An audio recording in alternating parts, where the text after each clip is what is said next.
Welcome back to my channel. If you guys are new here, my name is Whitney Lynn. I'm so happy to have you. Today we're going to talk about when my sister had a really tragic incident happen to her and I almost lost her forever. If you guys don't already know, my sister is Vanessa Lynn. I'm her older sister and we are about 5 years apart. So this particular incident happened when she was 12. She was at school on a field trip. So basically, if you guys watched my last video, the video about my dad sneaking into my apartment, breaking in, if you will, and then I kicked him out to the curb, we're just gonna start right from there. So I am 17 years old, I have my own apartment, and my dad was staying with me until I felt the need to kick him out. This will make a lot more sense if you guys go and watch the other video, but we're just gonna keep rolling. I kicked him out of my apartment. I was very distraught from that, and it hurt really bad. But there was this one day, I'd say this was about maybe a few weeks after I had kicked out my dad. At this point, my sister's not talking to me because of my dad. He kind of turned her against me, and I'm not talking to him, and it was just a big mess. One day I get this call. My phone's blowing up, and it happens to be my dad. So I'm already thinking when I get this phone call that it's gonna be like just talking about what happened, about me kicking him out, and just other stuff, just more stuff that I didn't want to deal with. So I answer the phone, and it's my dad. And he's crying, like flat out crying, like ugly crying on the phone, like, Whitney, this is exactly what I remember. Whitney, it's Vanessa.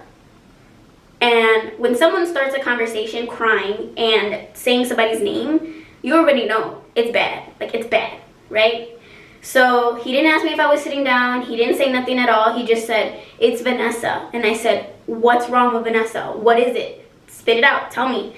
And he goes, she's in the hospital. A tombstone fell on her head, and I'm scared she might not make it. My entire body, like when I tell you, my entire body went numb, and my brain just froze. It was almost like, it was almost just like I didn't even know what to say, And let me back up a bit. After the whole thing about my dad being kicked out, I had no car. So an aunt of mine on my mom's side, I guess, heard of the news, and she was getting rid of her car. She had a Mitsubishi, and Mitsubishi Galant, if I remember correctly.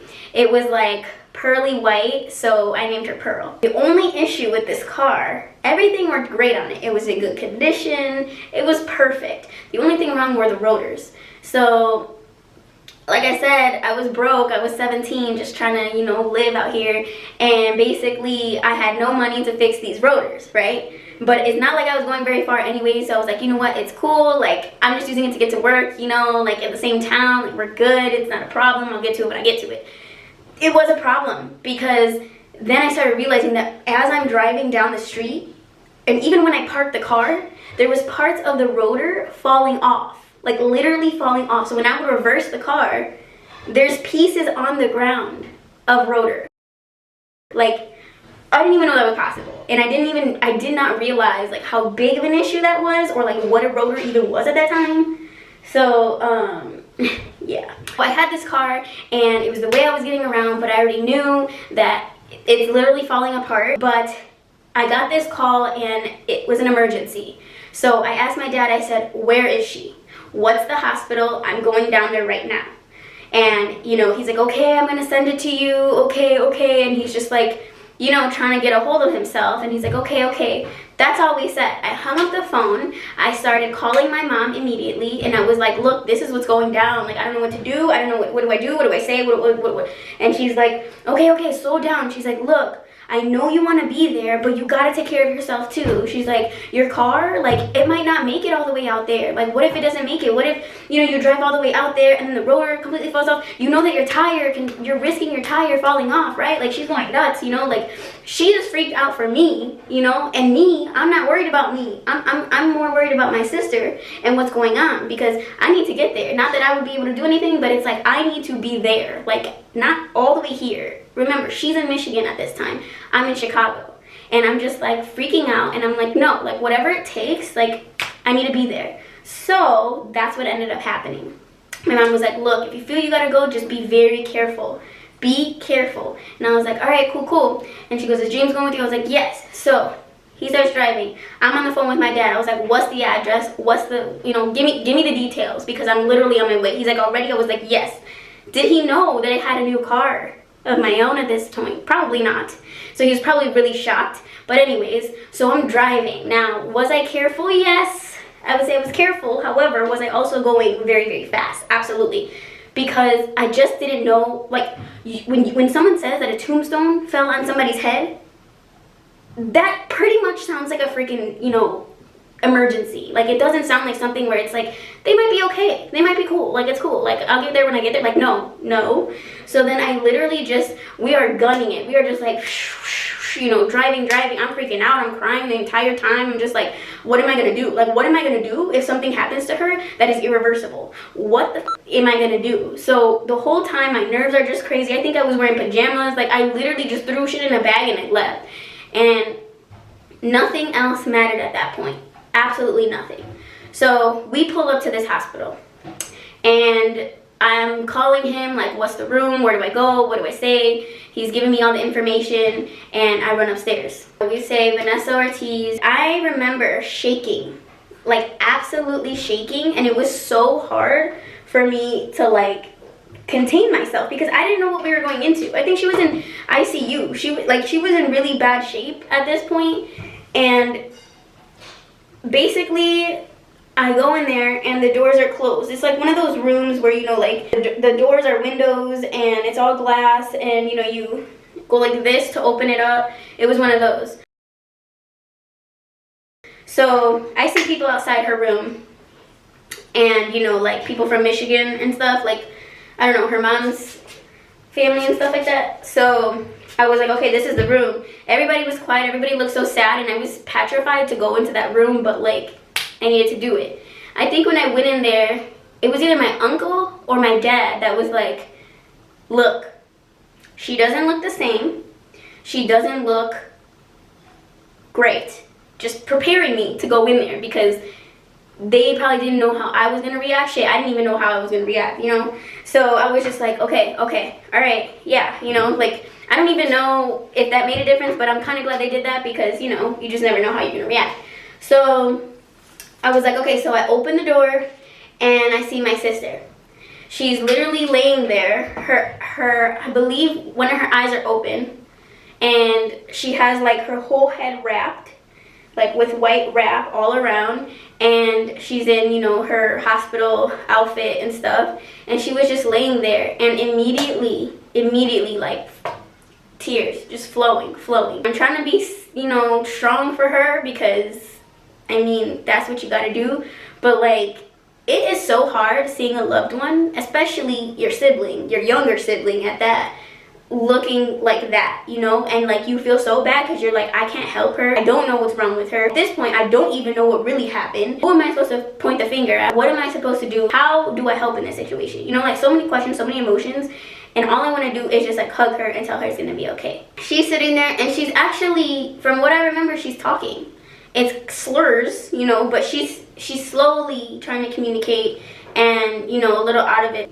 She did not look in good shape at all. She could barely like walk because they made her stand up. I think she had to use the bathroom, and she told all my, you know, uncles and my dad to get out of the room, or like the nurse did, and then I stood there and I was helping her walk to the bathroom. So the nurse was holding her in front like this, and then I was walking behind her, and her pants kept like slipping, so I'm there like holding her huge hospital pants, and I'm just like walking with her to the bathroom, and it was just so tough. Like, tears were flowing, but it wasn't where I was controlling it, you know what I'm saying? Like, I was really trying to like not freak her out. When I went home that day, I mean, I didn't want to go, I didn't want to leave, but when I left, I remember just like busting out crying, like for a very, very long time, because it's just, I just felt so helpless. And as the days kept passing, like, you know, she started getting better and better, and they were like keeping me in the loop of like you know, how she was doing and like what she needed to do next. And she actually started talking better, you know, like she was definitely recovering. And I was able to finally get the full story on what happened. And basically, she was on a school field trip that supposedly her mom never signed to allow her to go on, because, you know, you have to get that permission slip. So she went on this school field trip, and for some reason they were at a cemetery.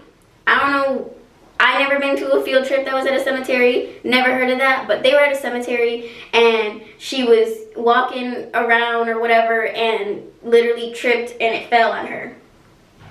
And one of the girls that was in the class with her somehow got crazy adrenaline strength and lifted up the tombstone off of her head. Can you imagine? Like, can you imagine? Like, even saying that is so uncomfortable for me, even now, like 10 years later, like more than that, 15 years later, you know, because it's just like, it's just a crazy situation. I honestly think that this was one of the scariest things in my life, and you know, it's definitely something that I never want to happen again. And you know, my sister this day still, I'm sure, thinks about it and suffers from things, you know, because of this incident. Yeah, that was like a really tough situation for me as her sister and being so far away. I ended up, you know, making it safely with my car, thankfully, and I even made it home okay. It was so hard to, you know, not stay by her side the entire time, of course, but I did feel confident because they were saying that she was doing better, and when she was talking, it was like not as much slurs. Then she started laughing, you know, day by day. So that's the story of when I almost lost my sister to a tombstone. So I hope you guys found this story interesting, and I will see you guys in the next one. Bye.